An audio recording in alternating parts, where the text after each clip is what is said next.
11월 15일 수요일 새벽 예배입니다. 오늘 함께 보실 하나님의 말씀은 욥기 11장 1절에서 11절까지의 말씀입니다. 욥기 11장 1절에서 11절까지의 말씀을 봉독해 드리겠습니다. 나아마 사람 소발이 대답하여 이르되 말이 많으니 어찌 대답이 없으랴. 말이 많은 사람이 어찌 의롭다함을 얻겠느냐. 내 자랑하는 말이 어떻게 사람으로 잠잠하게 하겠으며 내가 비웃으면 어찌 너를 부끄럽게 할 사람이 없겠느냐. 내 말에 의하면 내 돈은 정결하고 나는 주께서 보시기에 깨끗하다 하는구나. 하나님은 말씀을 내시며 너를 향하여 입을 여시고 지혜의 오묘함으로 내게 보이시기를 원하노니 이는 그의 지식이 광대하심이라. 하나님께서 너로 하여금 너의 죄를 잊게 하여 주셨음을 알라. 내가 하나님의 오묘함을 어찌 능히 측량하며 전능자를 어찌 능히 완전히 알겠느냐. 하늘보다 높으시니 네가 무엇을 하겠으며 스올보다 깊으시니 네가 어찌 알겠느냐. 그의 크심은 땅보다 길고 바다보다 넓으니라. 하나님이 두루 다니시며 사람을 잡아 가두시고 재판을 여시면 누가 능히 막을소냐. 하나님은 허망한 사람을 아시나니 악한 일은 상관하지 않으시는 듯하나 다 보시느니라. 아멘. 욥은 아무리 생각해도 자신이 이 정도의 징계를 받을 만큼 큰 죄를 범했다고는 생각되지 않았습니다. 그래서 하나님 앞에서 자신의 무고함을 주장했습니다. 어제 본문 욥기 10장 2절 말씀처럼 욥은 항변합니다. 나를 정죄하지 마시옵고 나를 죄인 취급하지 마시라고 합니다. 무슨 까닭으로 나와 더불어 변론하시는지, 이 말은 무슨 까닭으로 나에게 이런 시련을 주시는지 내게 알리소서라는 의미입니다. 그 까닭이라도 알려주소서. 욥은 하나님께 따져 묻습니다. 이를 듣고 있던 소발은 가만히 있을 수 없었습니다. 소발이 보기에 욥은 하나님 앞에 아주 불손합니다. 감히 하나님께 따지며 대드는 욥이 불경스럽기 그지없습니다. 더는 듣고만 있을 수 없어 이제 소발이 나섭니다. 오늘 본문 2절 말씀 공동 번역 성경으로 제가 읽어드리겠습니다. 자네 말이 너무 많네. 듣고만 있을 수 없군. 입술을 많이 놀린다고 하여 죄에서 풀릴 줄 아는가? 그렇게 많은 말로 하나님께 따진다고 해서 자네가 자네의 죄에서 풀릴 줄 아느냐고 소발이 욥에게 묻는 것입니다.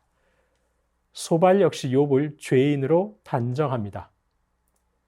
지금 욥이 받고 있는 정도의 징계는 마땅히 받아야 하는 죄인으로 욥을 그렇게 취급하고 있는 것입니다. 이어지는 4절입니다. 내 말에 의하면 내 돈은 정결하고 나는 주께서 보시기에 깨끗하다 하는구나. 욥, 자네 말을 들어보니 자네는 자신이 깨끗하고 주님 보시기에도 흠이 없다고 생각하는 것 같은데 나는 그렇게 생각하지 않는다는 것입니다. 이어지는 6절 하반절 소발은 또 이렇게 말합니다.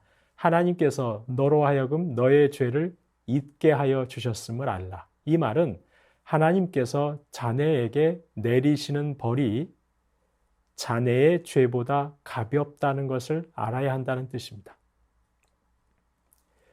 욥은 대체 왜 자신에게 이런 참혹한 고통이 임하는지 이해하지 못합니다.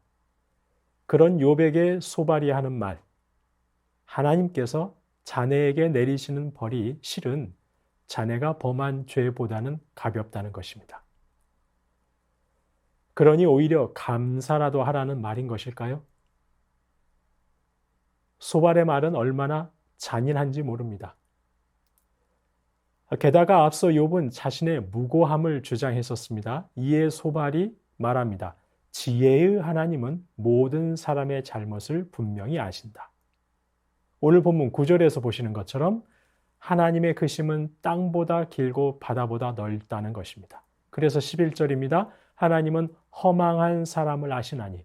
이 말은 하나님께서는 누가 무슨 잘못을 하는지 분명히 아신다는 뜻입니다. 악한 일은 상관하지 않으시는 듯 하나 다 보시느니라. 악을 상관하지 않으시는 것처럼 보이지만 실은 하나님께서는 다 보고 계신다는 것입니다. 이런 하나님이신데 그 하나님께서 어련히 알아서 욥 자네의 죄를 다 아시고 벌을 내리시는 것인데 무슨 죄가 없다고 나는 무고하다고 항변하고 있느냐는 것이죠. 그러면서 소발은 이제 욥에게 회개하라고 촉구합니다. 저희가 읽지는 않았습니다. 하지만 오늘 본문 13절부터 이어지는 말씀, 회개하라는 소발의 조언은 얼마나 지당하고 틀림이 없는 아주 좋은 말씀인지 모릅니다. 만일 네가 마음을 바로 정하고 주를 향하여 손을 들 때에, 손을 든다는 것은 기도할 때의 모습입니다. 주를 향하여 기도할 때, 내 손에 죄악이 있거든 멀리 버리라. 불의가 내 장막에 있지 못하게 하라. 회개하라는 것입니다. 그러면 15절, 그리하면 네가 반드시 흠없는 얼굴을 들게 되고 굳게 서서 두려움이 없으리니 그리하면 괴로운 일 다 잊게 되고 아무 두려움 없이 떳떳하게 서게 될 것이라고 합니다. 16절, 곧 내 환난을 잊을 것이라. 네가 기억할지라도 물이 흘러감 같을 것이며 지금의 괴로움도 물이 흘러감 같이 기억에서 다 사라질 것이라고 합니다. 17절, 내 생명의 날이 대낮보다 밝으리니 어둠이 있다 할지라도 아침과 같이 될 것이요. 18절, 내가 희망이 있으므로 안전할 것이며 두루 살펴보고 평안히 쉬리라. 네가 그렇게 회개를 하면 19절, 네가 누워도 두렵게 할 자가 없겠고 많은 사람이 내게 은혜를 구하리라. 만일 지금 당장 회개하면 자네는 모든 시름을 다 잊고 이런 생명의 안식을 누릴 것이다. 그러니 어서 회개하라는 말입니다. 욥, 자네가 아무리 무고함을 주장해도 하나님은 다 아신다. 그러니 어서 회개하라고 합니다. 소발의 이런 말은 정말 옳은 말입니다. 너무나 지당하고 좋은 말뿐입니다. 하지만 지금 소발의 말은 적절한 말은 아니었습니다. 지금 욥에게 맞는 말은 아니었습니다. 그렇습니다. 아무리 좋은 말도 옳은 말도 상황과 대상에 따라 분별하여 말할 수 있어야 합니다. 그래서 잠언 25장 11절은 말씀합니다. 경우에 합당한 말은 아로 새긴 은 쟁반의 금사관이라. 경우에 합당한 말입니다. 옳은 말이 아로 새긴 은 쟁반의 금사과가 아닙니다. 틀림이 없고 지당한 말이 아로 새긴 은 쟁반의 금사과가 아닙니다. 경우에 합당한 말입니다. 경우에 따라서 적절하게 하는 말이 아로 새긴 은 쟁반의 금사과처럼 아주 복되고 아름답고 누군가를 살리는 말이 되는 것입니다. 소발의 문제는 하나님이 어떤 분이신지 모르는 것, 그것이 아니었습니다. 자신이 하는 말을 들어야 하는 욥이 지금 어떤 상황이고 그가 어떤 사람인지 제대로 모르는 것, 그것이 그의 문제였습니다. 그가 먼저 해야 할 것은 옳은 말이 아니었습니다. 옳은 말보다는 그 말을 들어야 하는 욥의 상황과 그의 마음을 헤아리는 것이 더 먼저였습니다. 성도님 여러분, 신앙생활을 하는 저와 여러분은 특별히 오랜 세월 신앙생활 하시면서 말씀도 어느 정도 잘 알고 계시고 하나님이 어떤 분이신지 나름 하나님에 대한 나름의 지식도 가지고 있는 저와 여러분은 항상 조심해야 합니다. 특별히 이렇게 말을 많이 해야만 하는 저와 같은 사람은 더더욱 조심해야 합니다. 나의 경험과 나의 신앙 지식으로 너무 성급하게 단정하고 조언하지 않도록 조심해야 합니다. 나의 신앙 경험과 내가 아는 하나님, 내가 만난 하나님에 대한 지식만으로 너무 섣부른 판단과 섣부른 해답을 내놓으려 하지 말아야 합니다. 그보다는 하나님의 때가 될 때까지 기다리고 인내하면서 숨겨진 고난의 의미를 찾을 수 있도록 해야 합니다. 옳고 틀림이 없는 말, 물론 그것도 중요합니다. 하지만 그보다는 먼저 그 상황에서, 그 사람의 처지에서 그 말이 적절한 말인지부터 살펴야 할 것입니다.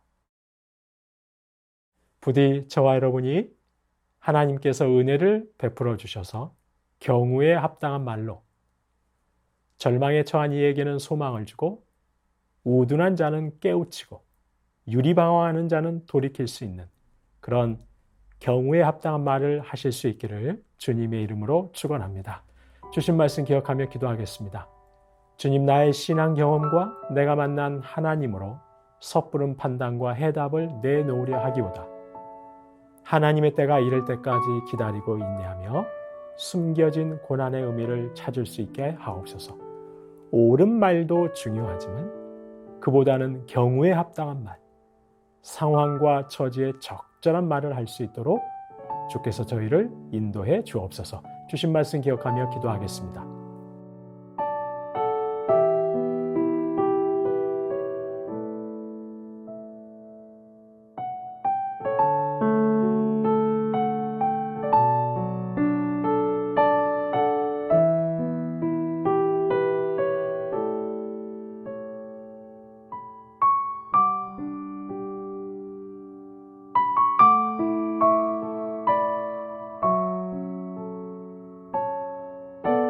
나라와 열방을 위해서 기도하겠습니다. 전쟁을 계획하고 전쟁으로 자기 배를 불리고 전쟁이 끝나기를 방해하고 있는 저 사악한 위정자들을 주님께서 정의로 다스리사 속히 전쟁이 멈추게 하옵소서.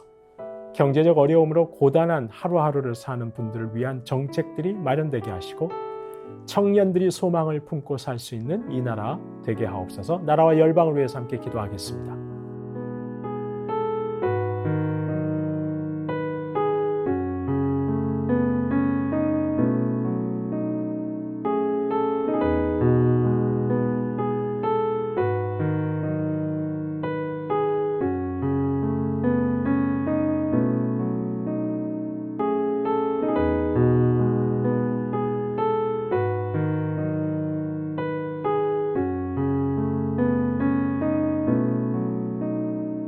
교회를 위해서 기도합니다. 항상 하나님의 자녀됨을 인정하고 받아들이며 하나님의 자녀답게 사는 우리 모든 새순의 성도님들 되게 하옵소서.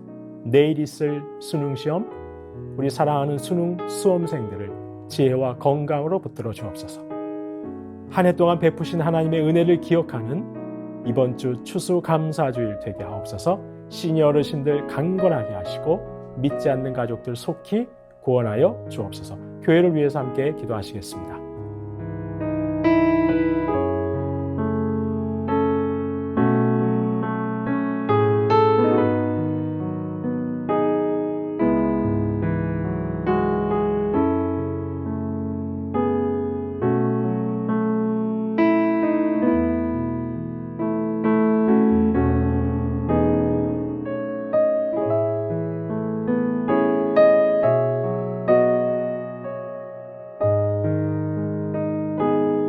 선교사님과 한우분들 위해서 기도합니다. 오늘은 아이국의 오세날 강보배 선교사님 12월에 있을 성탄 축제 예배를 통해 온전한 기쁜 소식이 마음껏 전해지게 하옵소서. 더 많은 영혼들이 주님을 더 알아가게 하옵소서. 최기숙 집사님 유방암 판정 받으셨습니다. 이후 정밀 검사와 수술하는 과정 중에 하나님 역사하셔서 깨끗하게 치료하옵소서. 김민정 성도님 갑상샘암 판정 받았습니다. 12월 1일 수술을 주님 친히 집도하여 주시고 추가적으로 임파선주 2차 발견된 혹이 있는데 검사 결과가 잘 나올 수 있도록 이정희 집사님 조직 검사 결과 담담으로 판정되셨습니다. 수술 날짜 잡고 있는데 신뢰할 수 있는 의료진 만나 수술 잘 받고 완치되게 하옵소서. 이용님 성도님 등에 생긴 종양 치료에 항암 시작했습니다. 후유증 없게 하시고 완치할 때까지 선하게 인도하옵소서. 서순자 권사님 폐암으로 항암하실 때 부작용 없게 하시고 깨끗하게 치료하옵소서. 고부덕 권사님 드시는 항암약으로 12월까지 치료하십니다. 부작용 없게 하시고 체력 주시고 강건케 하옵소서. 권호순 권사님, 암 수술 이후 림프절로 전이되었습니다. 먹는 항암제로 계속 치료 중에 있는데 발에 수포가 생겨 힘겨워하고 계십니다. 부작용 없게 하시고 끝까지 잘 치료받을 수 있게 하옵소서. 노성빈 형제님, 크론병 앓고 있습니다. 소장 협착이 경미하게 있어 식단 관리를 하며 경과를 지켜보고 있습니다. 수술하지 않고 지나갈 수 있게 하시고 소장의 염증이 깨끗하게 사라지게 하옵소서. 최경화 집사님의 아버님 퇴원하시고 가정에서 치료 중입니다. 담대함 주시고 재활에 적극적으로 임할 수 있는 마음 주시고 예수님 믿을 수 있게 하여 주시옵소서. 조한숙 권사님, 차영미 권사님, 윤금덕 권사님, 김진욱 집사님 어머님, 이기범 집사님, 강동엽 어린이, 이민남 권사님, 신혜남 권사님, 이춘실 집사님, 김인혜 집사님, 최혁기 성도님, 이길태 집사님, 김찬준 집사님, 김영자 권사님, 정순금 권사님, 김봉란 권사님, 김광순 권사님, 박문천 집사님, 최랑 집사님의 아버님, 이외에도 시술하시고 또 수술하시고 회복 중에 계신 분들, 크고 작은 질병으로 고통 중에 계신 분들 하나님께서 깨끗하게 치료해 주시도록 마지막으로 선교사님과 환우분들 위해서 함께 기도하시겠습니다.